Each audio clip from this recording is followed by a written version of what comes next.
Dear students, welcome back to my channel Sushmita SB. आप सभी का बहुत बहुत स्वागत करती हूँ आपके अपने चैनल सुष्मिता एसबी पे। तो क्लास 10 आज मैं आपके लिए लेकर के आ गई हूँ सोशल साइंस का मॉडल पेपर का क्वेश्चंस। ठीक है, तो आज हम इसमें डिस्कस करने वाले हैं सोशल साइंस का objective questions, very very important questions. ठीक है, कोई भी क्वेश्चंस को हम छोड़ नहीं सकते हैं, ऐसा नहीं समझ सकते कि ये मॉडल पेपर है इसमें से नहीं आएगा। अगर हो सकता है इसमें से भी आपके 5 से 10 क्वेश्चन मैच कर जाए, इसीलिए कोई भी क्वेश्चन हमको छोड़ना नहीं है, सारे क्वेश्चन को करते हुए जाना है। तो आज मैं आपके लिए लेकर के आ गई हूँ सोशल साइंस का क्वेश्चंस। तो वीडियो में एंड तक ज़रूर बने रहिएगा एंड वीडियो को पूरे लास्ट तक देखिएगा एंड अपने दोस्तों के बीच ज़्यादा से ज़्यादा शेयर कर दीजिए। जिन्होंने चैनल को अभी तक सब्सक्राइब नहीं किया है वो जल्दी से चैनल को सब्सक्राइब भी कर ले। नेक्स्ट क्लास में जो है ना, मैं आप लोगों के लिए सोशल साइंस का ही जो सब्जेक्टिव क्वेश्चन है हमारे, उसके वीडियोस लेकर के आऊँगी, जिसमें मैं आप लोगों को जो है ना सारे क्वेश्चंस के आंसर जो है वो सब्जेक्टिव क्वेश्चन के आंसर कराने वाली हूँ। ठीक है, तो आइए हम स्टार्ट करते हैं। Question number 1। क्वेश्चन नंबर 1 क्या है? फर्स्ट क्वेश्चन है, फ्रांसीसी क्रांति का नेता कौन था? फ्रांसीसी क्रांति का नेता कौन था? यहाँ पे ऑप्शंस दिया हुआ है, Napoleon Bonaparte, Maximilien Robespierre, Louis सोलवी, जॉर्ज डेंटन। अगर आपको करेक्ट आंसर पता है तो कमेंट बॉक्स पे कमेंट करना बिल्कुल भी ना भूले। तो फ्रांसीसी क्रांति का नेता कौन था? तो फ्रांसीसी क्रांति का जो नेता था वो नेपोलियन बोनापार्ट था। कौन था? Napoleon Bonaparte. बढ़ते हैं नेक्स्ट क्वेश्चन की तरफ। नेक्स्ट क्वेश्चन है क्वेश्चन नंबर 2। फ्रांसीसी क्रांति की मुख्य विशेषता क्या थी? फ्रांसीसी क्रांति की मुख्य विशेषता क्या थी? ऑप्शन है आपके, राजतंत्र की स्थापना, सामंतवाद का अंत, साम्राज्यवाद का उदय और लोकतंत्र का उदय। यहाँ पे करेक्ट आंसर क्या हो जाएगा? ऑप्शन नंबर डी, लोकतंत्र का उदय। फ्रांसीसी क्रांति की मुख्य विशेषता क्या थी? लोकतंत्र का उदय। बढ़ते हैं हम नेक्स्ट क्वेश्चन की तरफ। नेक्स्ट क्वेश्चन क्या है? क्वेश्चन नंबर 3 देख लेते हैं। भारत में असहयोग आंदोलन का नेता कौन था? भारत में असहयोग आंदोलन हुआ था। अगर आप लोग को आंसर पता है कमेंट बॉक्स पे जल्दी से आंसर जो है आप लोग बताइए कि भारत में असहयोग आंदोलन का नेता कौन था। ऑप्शन है महात्मा गांधी, जवाहरलाल नेहरू, सुभाष चंद्र बोस या लाला लाजपत राय। तो करेक्ट आंसर क्या हो जाएगा? महात्मा गांधी। असहयोग आंदोलन किसने किया था? महात्मा गांधी जी ने किया था। आप जितना मोटिवेट होकर पढ़ेंगे, जितना आप आंसर करेंगे साथ में, अगर आपको पता है, आप ये वीडियो देख रहे हो, आपको आंसर पता है लेकिन आप चुपचाप बैठे हुए कुछ कर नहीं रहे, तो आपको भी पढ़ने में मज़ा नहीं आएगा। पढ़ाई को भी एक इंटरेस्टिंग तरीके से कीजिए, एक मोटिवेशन के साथ कीजिए, अच्छे से कीजिए, ताकि आपको भी पढ़ने में अच्छा लगे और जो आपको पढ़ा रहा है वो भी मोटिवेट हो कि नहीं, बच्चे जो है इंटरेस्ट ले रहे हैं पढ़ाई में। बढ़ते हैं नेक्स्ट क्वेश्चन की तरफ। नेक्स्ट है क्वेश्चन नंबर 4। भारतीय राष्ट्रीय कांग्रेस की स्थापना किसने की? भारतीय राष्ट्र कांग्रेस की स्थापना किसने की थी? ऑप्शंस देखिए, Mahatma Gandhi, Jawaharlal Nehru, Elon Octavian Hume और लाला लाजपत राय। किसने किया था? तो यहाँ पे करेक्ट आंसर हो जाएगा option number C, Allan Octavian Hume. इसने क्या की थी? कांग्रेस की स्थापना की थी। नेक्स्ट हम बढ़ते हैं क्वेश्चन नंबर 5 की तरफ। क्वेश्चन नंबर 5 क्या है? क्वेश्चन नंबर 5 है, द्वितीय विश्व युद्ध का मुख्य कारण क्या था? जो द्वितीय विश्व युद्ध हुआ था, द्वितीय विश्व युद्ध का मुख्य कारण क्या था?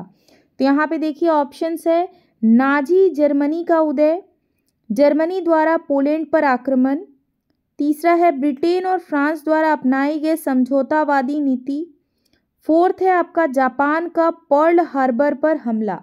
तो यहाँ पे करेक्ट आंसर क्या हो जाएगा? ऑप्शन नंबर बी हो जाएगा, जर्मनी द्वारा पोलैंड पर आक्रमण। जर्मनी ने क्या किया था? पोलैंड पर आक्रमण किया था, जिसकी वजह से क्या हुआ था?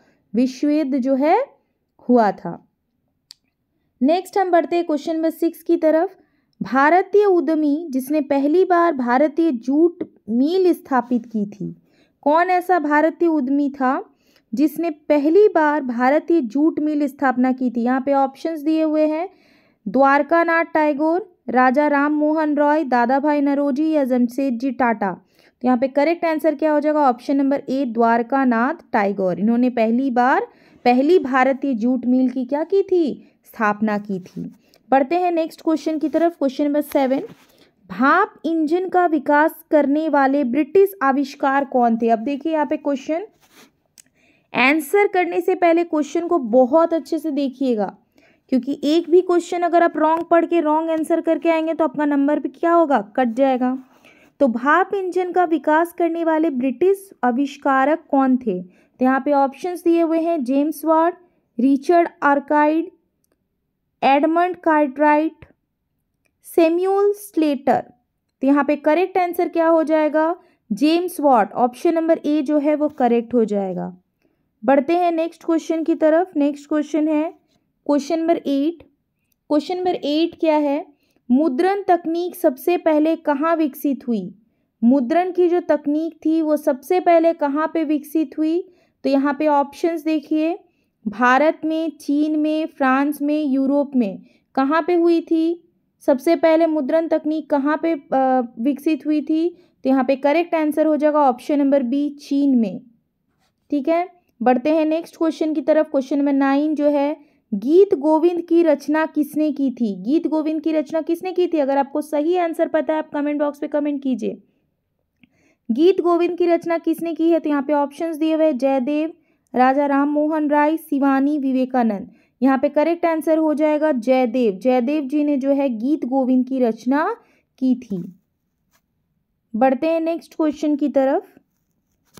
नेक्स्ट क्वेश्चन है आपका, महात्मा गांधी ने किस पत्रिका का संपादन किया। महात्मा गांधी ने किस पत्रिका का संपादन किया।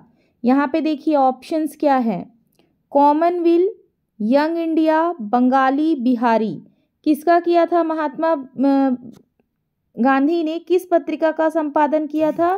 तो यहाँ पे करेक्ट आंसर हो जाएगा option number B, young India. Young India नामक पत्रिका का संपादन किया था। बढ़ते हैं क्वेश्चन नंबर 11 की तरफ। भारत छोड़ो आंदोलन कब हुआ। इंपॉर्टेंट क्वेश्चन, सारे के सारे क्वेश्चन ही इंपॉर्टेंट है। भारत छोड़ो आंदोलन कब हुआ। यहाँ पे ऑप्शंस दिए हुए 1942, 1943, 1944, 1945। करेक्ट आंसर क्या हो जाएगा, ऑप्शन नंबर ए, 1942। भारत छोड़ो आंदोलन कब हुआ था, 1942 में हुआ था। क्वेश्चन नंबर 12 देखिए, बाघ परियोजना की शुरुआत कब हुई। बाघ परियोजना की शुरुआत कब हुई थी। यहाँ पे देखिए ऑप्शंस दिए हुआ 1951, 1973, 1993 और 2009। तो करेक्ट आंसर हो जाएगा ऑप्शन नंबर बी, 1973। बाघ परियोजना की शुरुआत कब हुई, 1973 में। बढ़ते हैं नेक्स्ट क्वेश्चन की तरफ। किस प्रकार की मिट्टी में कंकड़ की मात्रा अधिक होती है। कौन सी ऐसी मिट्टी होती है जिसमें कंकड़ की मात्रा अधिक होती है। ऑप्शन है आपका खादर, बांगर, लाल या लेटराइट। तो यहाँ पे करेक्ट आंसर क्या हो जाएगा, ऑप्शन नंबर बी, बांगर। बांगर जो मिट्टी होती है उसमें कंकड़ की मात्रा क्या होती है, अधिक होती है। बढ़ते हैं नेक्स्ट क्वेश्चन की तरफ। नेक्स्ट क्वेश्चन है क्वेश्चन नंबर 14। क्वेश्चन नंबर 14 देखिए क्या है, काली मृदा किस नाम से जाना जाता है। काली मृदा को और हम किस नाम से जानते हैं। ऑप्शन है जलोढ़ मृदा, बी है रवादर, सी है रेंगूर और डी है बांगर। तो यहाँ पे करेक्ट आंसर क्या हो जाएगा, ऑप्शन नंबर सी, रेंगूर। काली मृदा को और कौन से नाम से जानते हैं, रेंगूर के नाम से जानते हैं। बढ़ते हैं नेक्स्ट क्वेश्चन की तरफ। Question number 15। क्वेश्चन नंबर 15 क्या है देख लीजिए, सुंदरवन राष्ट्रीय पार्क किस राज्य में स्थित है। सुंदरवन राष्ट्रीय पार्क जो है वो किस राज्य में स्थित है। यहाँ पे ऑप्शंस देखिए, पश्चिम बंगाल, असम, गुजरात या मेघालय। तो करेक्ट आंसर क्या हो जाएगा, ऑप्शन नंबर ए, पश्चिम बंगाल। सुंदरवन राष्ट्रीय पार्क कहाँ पे है, पश्चिम बंगाल में है। बढ़ते हैं नेक्स्ट क्वेश्चन की तरफ। नेक्स्ट क्वेश्चन क्या है, क्वेश्चन नंबर 16। नर्मदा बचाओ आंदोलन संबंधित है। नर्मदा बचाओ आंदोलन किस चीज़ से संबंधित है। ऑप्शंस देखिए, सरदार सरोवर परियोजना से, भाखड़ा नागल परियोजना से, रिहंद परियोजना से या टिहरी परियोजना से। तो यहाँ पे करेक्ट आंसर हो जाएगा सरदार सरोवर परियोजना से, ऑप्शन नंबर ए। 17 नंबर देखिए, जल किस प्रकार का संसाधन है, बताइए। बहुत इजी क्वेश्चन है, कमेंट बॉक्स पे कमेंट कीजिए।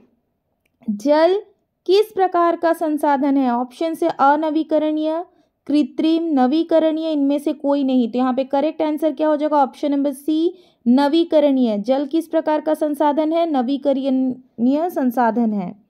बढ़ते हैं क्वेश्चन नंबर 18 की तरफ। क्वेश्चन नंबर 18 क्या है?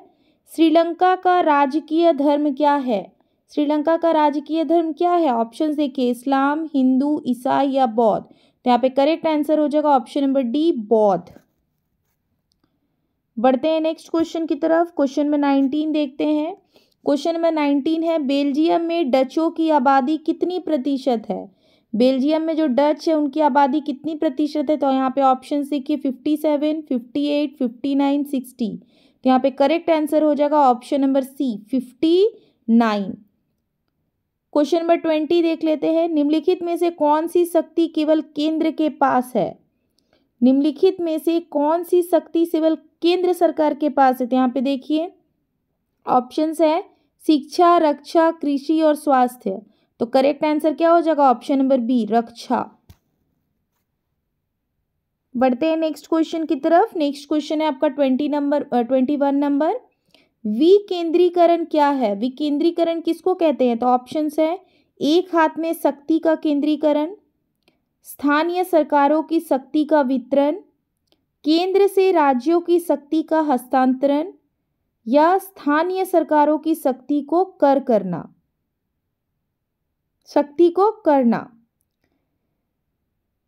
हाँ, तो यहाँ पे करेक्ट आंसर हो जाएगा ऑप्शन नंबर सी, केंद्र से राज्यों की शक्ति का हस्तांतरण, उसको कहते हैं विकेंद्रीकरण।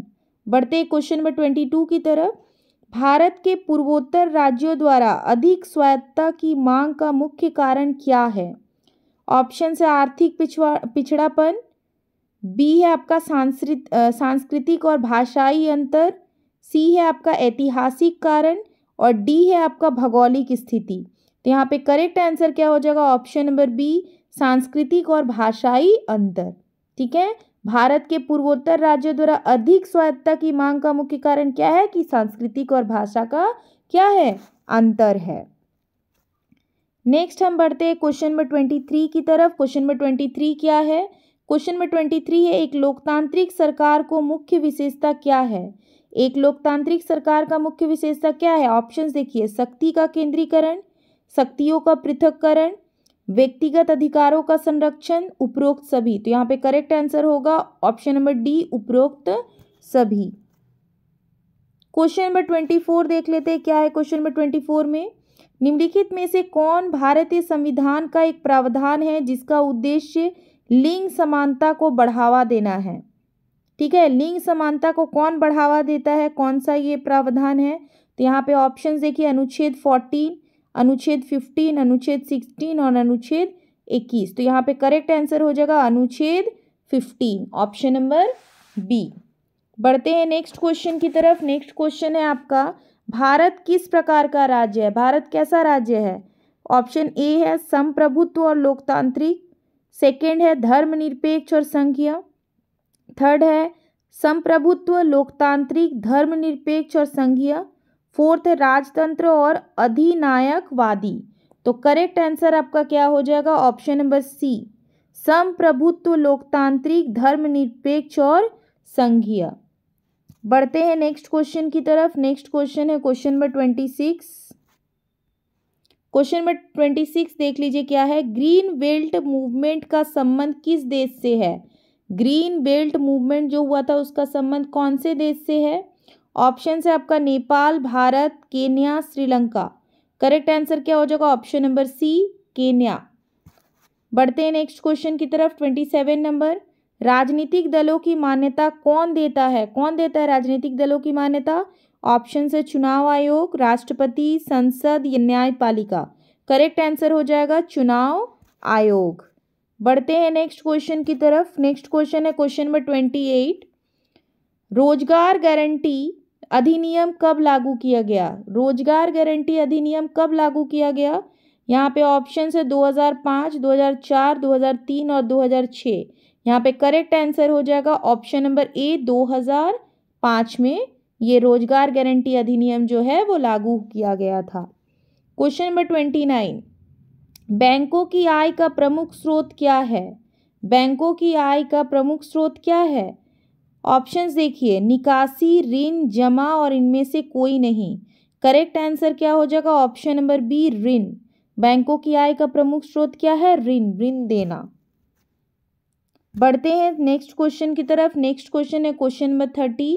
सूचना का अधिकार अधिनियम कब पारित किया गया? सूचना का जो अधिकार जो है अधिनियम पारित हुआ वो कब पारित हुआ है? ऑप्शंस देखिए, 2005, 2006, 2007, 2008। तो करेक्ट आंसर हो जाएगा ऑप्शन नंबर ए, 2005। ये जो 30 के 30 क्वेश्चन हमने देखे, ये क्वेश्चन ऐसा नहीं है कि ये एग्जाम में नहीं आएगा, मॉडल पेपर में दिया है, तो इसी से भी आपको कहीं से भी 5 क्वेश्चन, 4 क्वेश्चन, 2 क्वेश्चन भी मैच हो सकता है। तो आप इसको बहुत बढ़िया से लर्न कर लीजिए।